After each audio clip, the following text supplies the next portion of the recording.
दोस्तों ये कहानी है एक लड़के जैक की जिसे क्रिसमस पर बिल्कुल भरोसा नहीं था। उसे पता था कि हमें गिफ्ट्स हमारे पेरेंट्स देते हैं, ना कि सेंटा। उसे ये चीज बिल्कुल भी लॉजिकल नहीं लगती कि एक सेंटा आकर एक ही रात में सबको गिफ्ट देता होगा। तो 23 साल बाद जैक बन गया एक बाउंटी हंटर जिसके पास एक चोर से लेके एक डिटेक्टिव तक का दिमाग था। उसे जो भी काम करने के लिए सबसे ज्यादा पैसे मिलते वो काम करता। अब भी जैक बड़ी चालाकी से एक जियोलॉजिकल एडमिनिस्ट्रेशन में घुसने का प्लान बनाता है। उसने सबसे पहले यहाँ आग लगाई, फिर पास में ही योगा करती एक एम्प्लॉय का कार्ड उठाया। सिक्योरिटी गार्ड को कुत्तों के जरिए गिराकर जैक बिल्डिंग के अंदर चला जाता है। यहाँ से उसने कुछ टॉप सीक्रेट इंफॉर्मेशन हैक करी और उसे पैसे देने वाले को बेच डाली। तो सीन शिफ्ट हुआ एक मॉल में। यहाँ एक सेंटा बैठकर बच्चों से मिल रहा था और उसका सिक्योरिटी गार्ड कैल आसपास घूम रहे बुरे लोगों को देख रहा था। वो सेंटा के पास आने वाली सभी चीजें चेक करता, किसी भी अजीब इंसान को उनके पास आने न देता। तो सेंटा, जिसका कोड नेम रेड है, और कैल दोनों गाड़ी में बैठकर यहाँ से निकल गए। वो एक बड़े मिलिट्री जनरल से मिलते हैं।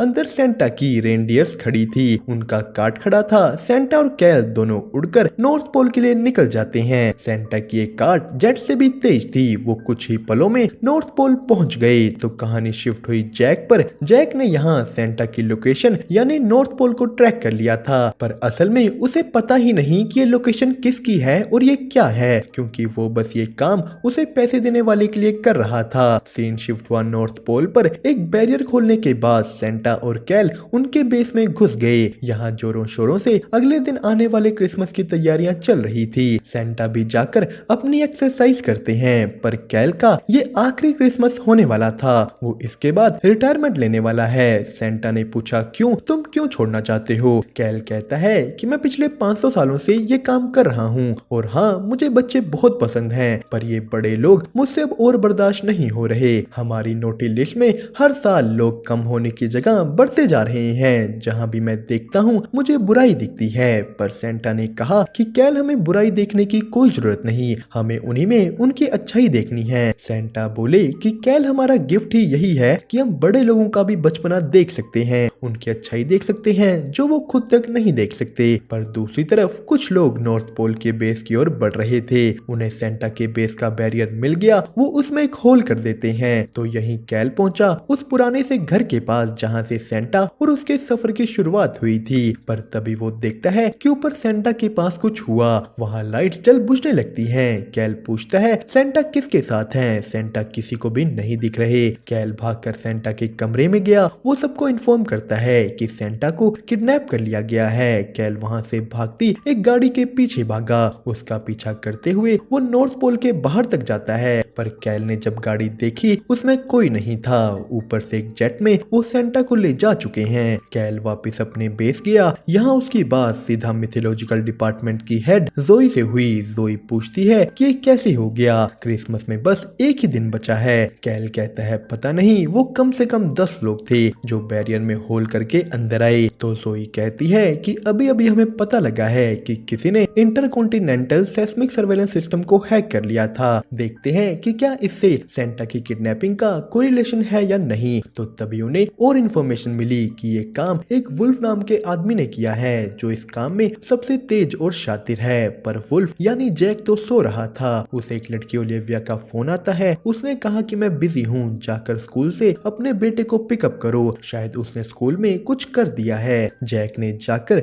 अपने बेटे डिलन को पिकअप किया। डिलन को अपने स्कूल के अटेंडेंस सिस्टम को हैक करके अपनी अटेंडेंस बढ़ाने के लिए पकड़ा गया था। तो जैक यहाँ अपने बेटे को कुछ और कहने की जगह उसे बताता है कि एक काम बिना पकड़े सही तरीके से कैसे किया जाए। तो इतना वो डिलन के घर पहुंच गए। जाते जाते डिलन जैक को अपने खोने वाले इवेंट के बारे बताता है, पर जैक ने उसे गुड लक बोलकर छोड़ दिया। जिस पे ओलिविया कहती है कि जैक, तुम्हारा बेटा तुम्हारे साथ और टाइम स्पेंड करना चाहता है। पर जैक ने कहा कि वो मेरे से जितना दूर रहे उतना सही है, मैं उसके लिए ठीक नहीं। जैक यहाँ से निकलकर अपने घर चला जाता है, पर यहीं उस पर हमला हो गया। जैक ने इन सब लोगों से लड़कर अपने आप को बचाया। ये लोग इस स्पेशल गन के कांटेक्ट में आते ही फ्रीज हो जाते थे। जैक अपने घर से कूदकर बाहर भागता है, पर वो ज्यादा दूर तक नहीं जा पाया। जोई उसे कहती है कि हमें पता है कि तुमने क्या किया, पर जैक को तो कुछ नहीं पता था। उसने बस अपने क्लाइंट का काम पूरा किया, ना उसे पता था कि ये लोकेशन लोकेशन किसकी थी और ना ही उसे पता था कि उसने लोकेशन भेजी किसे है, क्योंकि उसका सारा काम बहुत ही सीक्रेटली होता था। कोई भी अपनी इंफॉर्मेशन एक दूसरे के साथ शेयर नहीं करता। तो जोई जैक को ले गई सीधा अपने मिथोलॉजिकल डिपार्टमेंट में। जैक कहता है कि जब कुछ मिथोलॉजी वोजी होती ही नहीं तो ये डिपार्टमेंट कैसा है, पर तभी उसके आगे ये चीजें आ गई। जैक इन्हें देखकर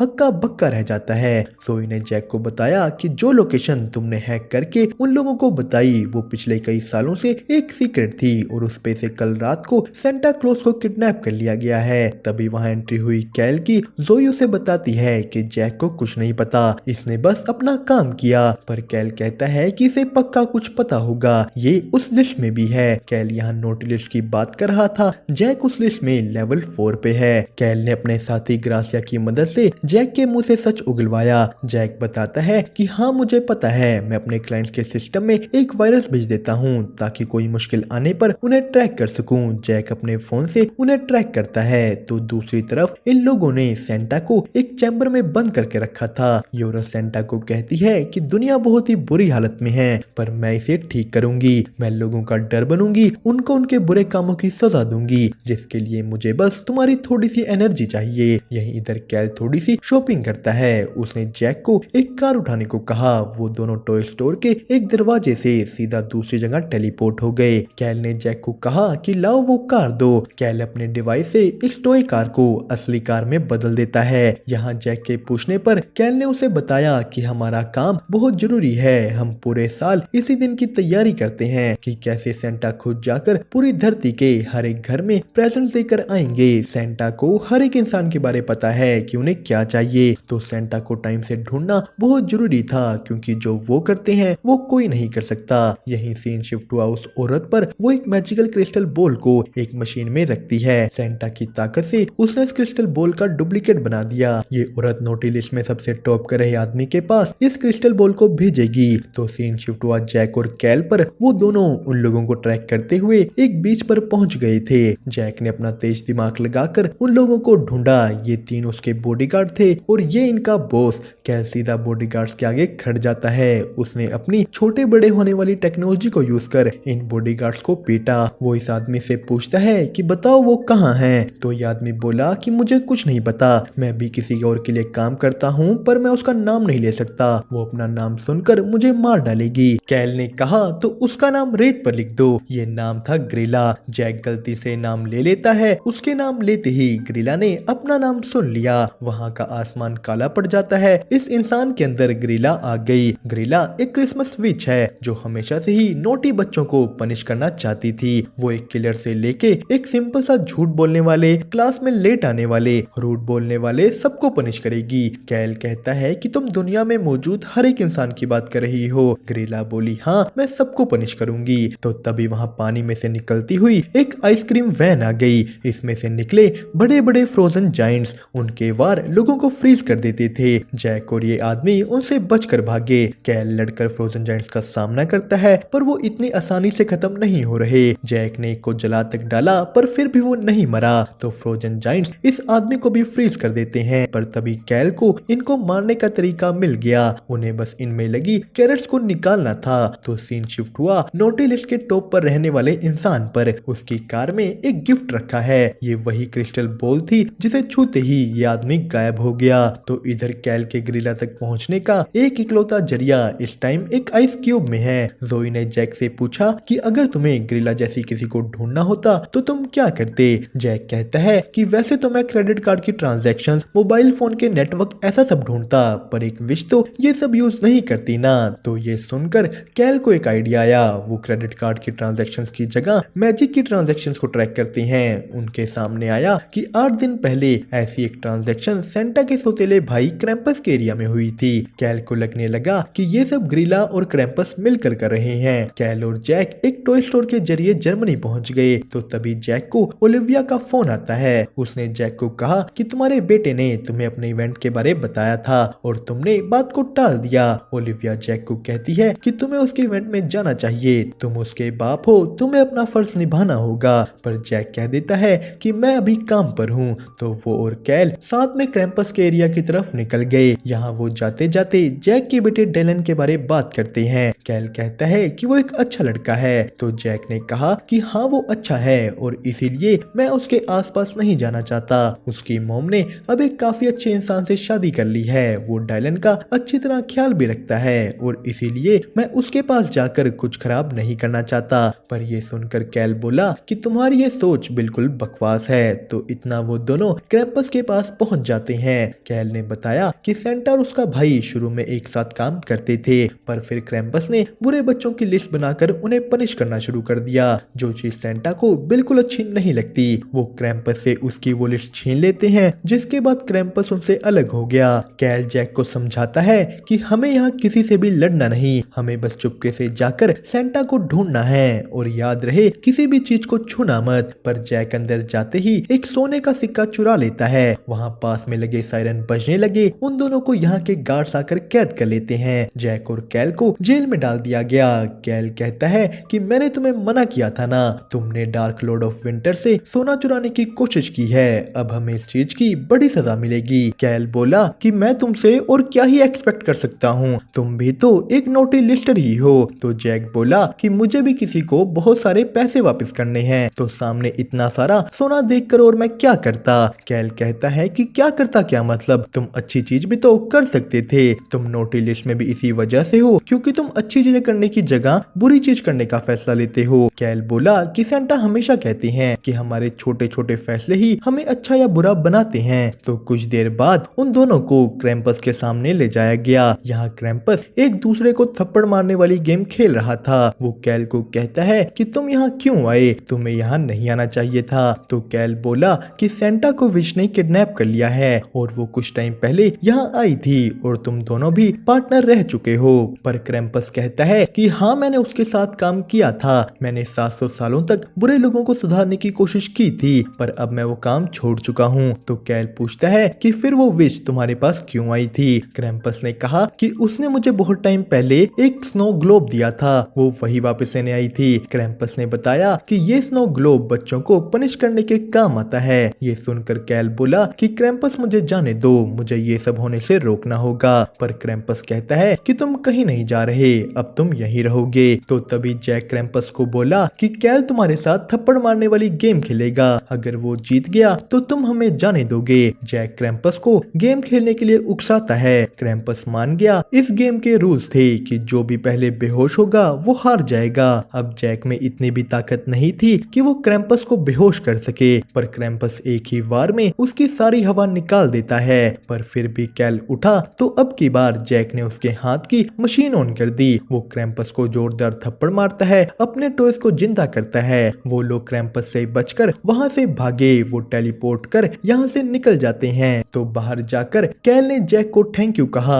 कि तुम उतने भी बुरे नहीं जितना मैंने तुम्हें समझा था। पर तभी गलती से जैक ने फिर से ग्रीला का नाम ले डाला। ग्रीला अपना नाम सुन लेती है। उसने उनके रास्ते में एक खाली बजता पियानो रख दिया। जैक और कैल पियानो के पास जाते हैं। इसमें जैक के नाम का एक गिफ्ट था, इसमें भी वही स्नो ग्लोब है। तो तभी जैक को डिलन की कॉल आई। वो कहता है कि अगर आपको मेरे इवेंट में नहीं आना था तो कोई बात नहीं, पर ये गिफ्ट भेजने की कोई जरूरत नहीं थी। जैक कहता है इसे मत छूना, पर डिलन ने ग्लोब उठा लिया। वो तभी के तभी गायब हो जाता है। अब अपने बेटे को बचाने के लिए जैक ने भी सेम किया। वो दोनों टेलीपोर्ट होकर ग्रीला के पास पहुंच जाते हैं। ग्रीला ने कहा ऐसे और ग्लोब्स बनाओ, वो कल में ही सभी के सभी बुरे लोगों को इसमें कैद कर देगी। पर इधर कैल के दिमाग में ये बात आई कि अगर ग्रीला को ऐसे लाखों ग्लोब्स बनाने हैं तो उसे ऐसी टेक्नोलॉजी चाहिए जो नॉर्थ पोल में ही मिलेगी। इसका मतलब था कि सेंटा कभी नॉर्थ पोल के बाहर गए ही नहीं, उन्हें किडनैप करके वहीं कहीं ना कहीं अंदर छुपा रखा है।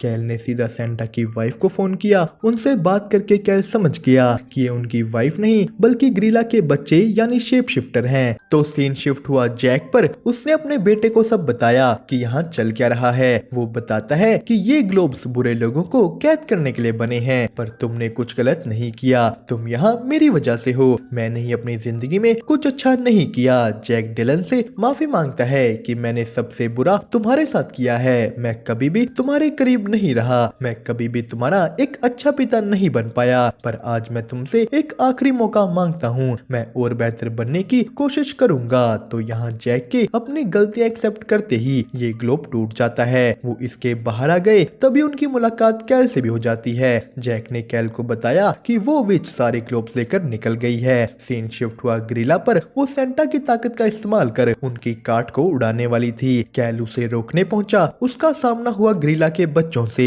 इतना वो लोग ग्रिला के बच्चों से लड़ते हैं, ग्रिला कार्ट को लेकर निकल गई। जैक और कैल उसके पीछे भागे। वो कार्ट पर चढ़ तो जाते हैं, पर ग्रिला उनसे ज्यादा ताकतवर थी। उसने उन दोनों को दूर दूर फेंक दिया। तो अपना तेज दिमाग लगा जैक इस कार्ट को रेनडियर से अलग करता है। रेनडियर्स ऊपर उड़ गए, कार्ट यहीं रह गया। कैल जाकर सेंटा को उठाता है। वो जिंदा थे, पर तभी एंट्री हुई ग्रिला के असली रूप की। वो एक बड़ी सी हाथी के साइज की चुड़ैल थी, जिसका सामना कैल और जैक तो नहीं कर सकते। तो तभी एंट्री होती है सेंटा के भाई क्रैम्पस की। वो अपने भाई को बचाने आया है। और इसी के साथ साथ ग्रिला क्रैम्पस की एक्स भी थी। वो तीनों मिलकर ग्रिला का सामना करते हैं। इतनी देर में सेंटा भी उठ गए। उन्होंने अपने रेनडियर्स को वापस बुला लिया। रेनडियर्स ग्रिला को धक्का मार उन ग्लोब्स के ऊपर गिरा देते हैं। ग्रिला एक ग्लोब के अंदर कैद हो गई। क्रैम्पस ने भी अपने भाई सेंटा से विदाई ली कि जाओ अपना काम करो। तो क्रिसमस की रात शुरू होती है। सेंटा अपनी कार्ट पर चढ़ गए। वो डिलन और जैक को भी अपने पास बुलाते हैं। उन दोनों ने सारा प्रोसेस देखा कि कैसे सेंटा एक ही रात में दुनिया के हर एक घर में क्रिसमस गिफ्ट देकर आते हैं। डिलन और जैक सब कुछ देखकर बहुत खुश हुए। वो आपस में बातें करने लगे। और यही कैल को जैक में उसका बचपना दिखता है। कैल की हर एक इंसान में अच्छाई देखने वाली ताकत वापस आ गई। वो अपनी रिटायरमेंट कैंसिल कर देता है। दोस्तों, इसी के साथ ये कहानी हुई यहीं पर खत्म। आपको इसकी एक्सप्लेनेशन कैसी लगी हमें कमेंट करके जरूर बताएं। साथ ही साथ वीडियो पसंद आई हो तो वीडियो को लाइक और चैनल को सब्सक्राइब करना मत भूलिएगा।